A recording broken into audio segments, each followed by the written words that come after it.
Hello everyone, and welcome to the channel. Thank you for liking, subscribing, and all that for the last 10 years now, and being part of the channel and following what we got going down and what's going down, whether it's in the real estate market, food market, oil market, whatever we're talking about, or what's making headlines.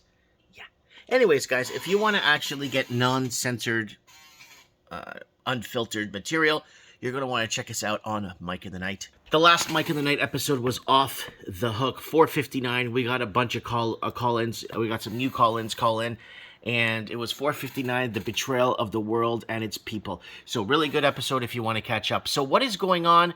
Well, we talked about this on the channel, about the massive brain drain or movement of young families because of affordability issues in the cities that they were born, raised, and educated in. Everyone's looking at the headlines, looking at what's happening, looking at the movements, but people are forgetting. People came from Europe back in the 60s, 70s, and 80s with 2 nickels to rub together, just like my dad did, and my uncles and everybody, to try and make a better life for them.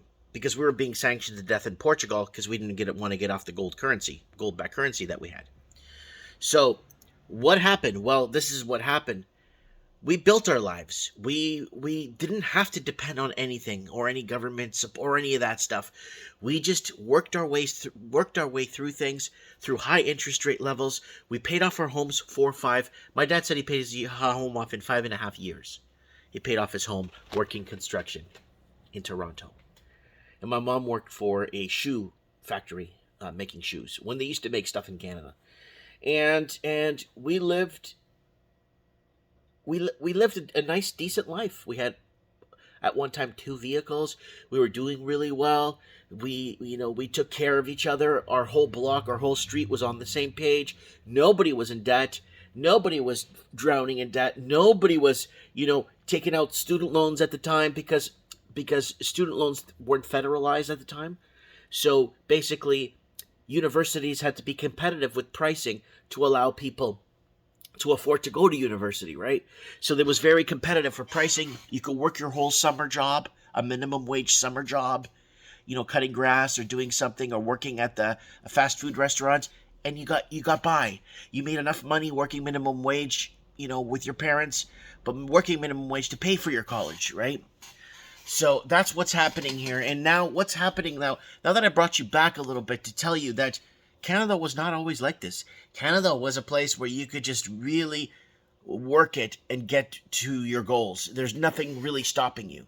But now, with the artificially low interest rates, incredible amounts of money laundering, incredible amounts of shadow banking, incredible amounts of criminal activity in the housing market, the federalization and the deregulation of the banking system has destroyed the fabric of what it meant to be a Canadian.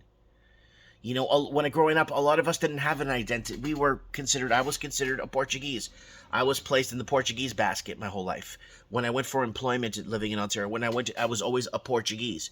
There was the Italians, there was the Greeks, there was, everybody was placed in their own basket of categories. You know what I'm saying? Which was understandable because it was, built and anyways. I want to talk about what's happening here. Now, Alberta is calling. Ontario residents are fleeing the province in record numbers. Now, we talked about Alberta. If you guys remember back on an episode of Trends in the Housing Market, we discussed how in 2017, how Alberta was open for business.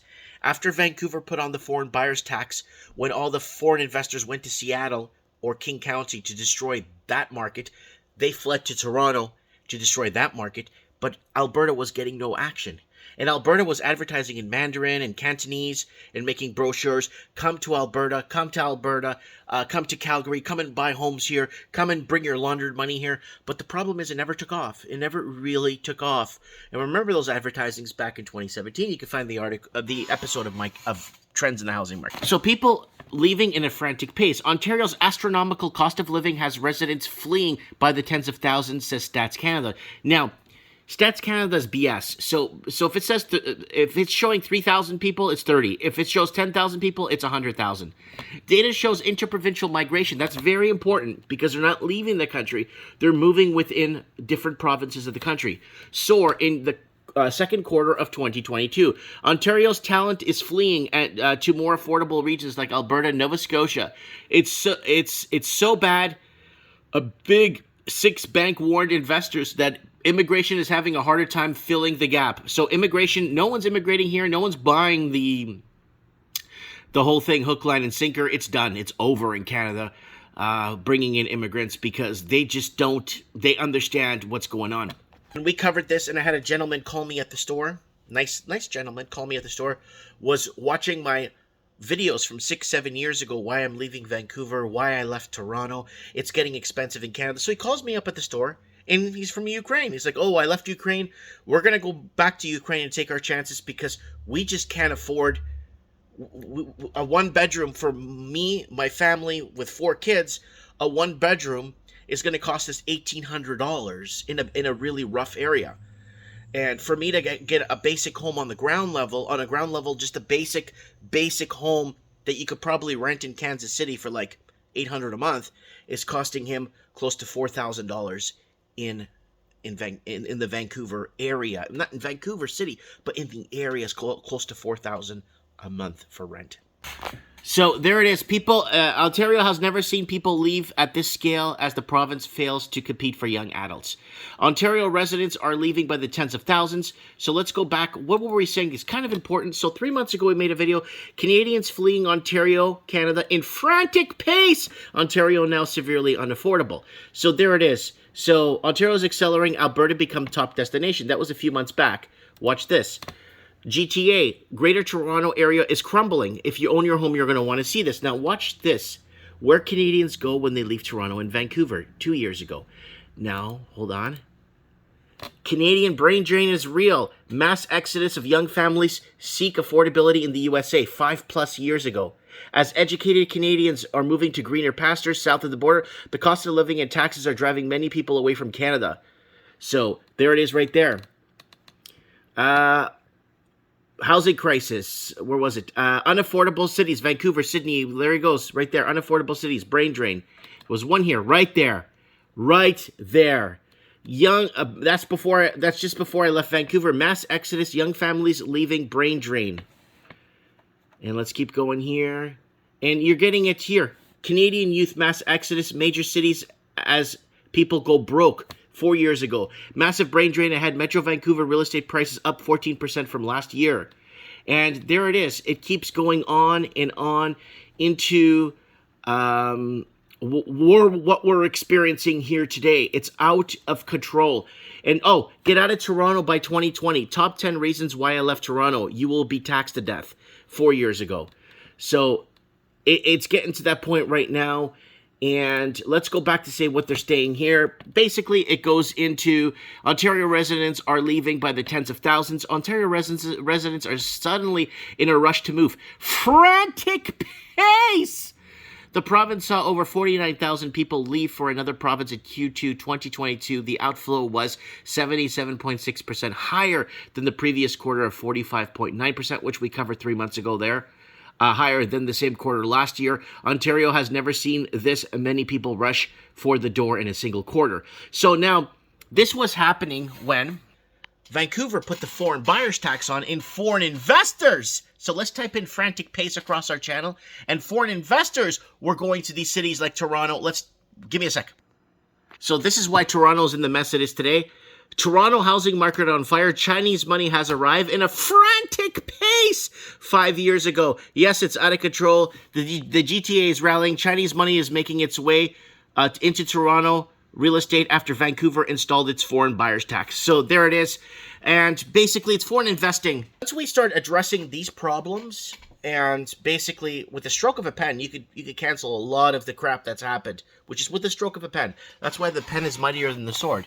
And that's why China is installing police stations in Canada. We covered that on Mike and the Night. And we covered that a few weeks ago. We made a video of it once we got word 2 weeks ago about it. So let's keep going here. Our residents are leaving by the tens of thousands. So we got that. Yeah, we covered that. Ontario residents are fleeing for other provinces in record numbers. So there it is right there. And that's when, that 84, back in the early 80s, man, that's when things were good. Nobody was leaving. And then people, you're starting to see here, where are they going? Well, a lot of people around the 1990s started moving out to British Columbia from Ontario. British Columbia, after movies like Feed Willie came out and other movies, you know, like kind of spotlighting Vancouver, people kind of took the Vancouver bug and moved there. It was becoming the North Hollywood. And then it started to settle down a bit, and then people started to leaving back in 2000, and this is when I left to move to Florida, about 2005. Oh, no, sorry. 2004, was living in Florida all these years. And I already knew it wasn't doing well in Ontario. And then now, look at the frantic pace here. Oh my God. So Ontario's never seen people leave at this rate before. Rising outflows are a warning, often dismissed as less important than the net interprovincial flows. This is a balance of inflows from other provinces. So what they're doing is they need people. They need young, able-bodied people to work, basically, so they can pay their taxes. You know, you pay a federal tax, a provincial tax, you pay taxes on all kinds of taxes on your wages, you pay GST, PST, you pay crazy taxes at the pump when you're pumping gas, but they need these people to fund these broke cities. Cities are going broke across Canada. We discussed that 8 years ago, and we were discussing how they're going to tax us to death to fund that, right? I pay $4,300 here for property tax in a city or a town with 2 stoplights. Some people say it's 3. I say it's 2. And we have basically my garbage pickup, because people say, oh, they're picking up your garbage. That's $1,200 on the side. And then there's water on the side, right? So we don't have any infrastructure to sub, you know, what I'm paying for, right? Heck, man, I could do a lot of things with that money on a yearly basis to better my life and my family's life, right? And with hospital closures in the area, we can't call them H's anymore. So that's what is happening. Young people will be leaving these big cities, and a lot of people are just waking up that they've been had. And that's what we're talking about on Mike in the Night, the last episode. You're going to want to check out that last episode because it was really good. A lot of good callers in from all over the world.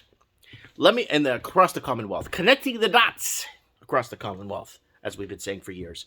Let me know what you guys think in the comments below. And if you're in the province of Ontario, please comment below. Let us know how this is affecting you, how this is making you feel that the Canadian dream is over. Let me know. Comment below. Thanks for watching. Mike Martin's here. I have spoken.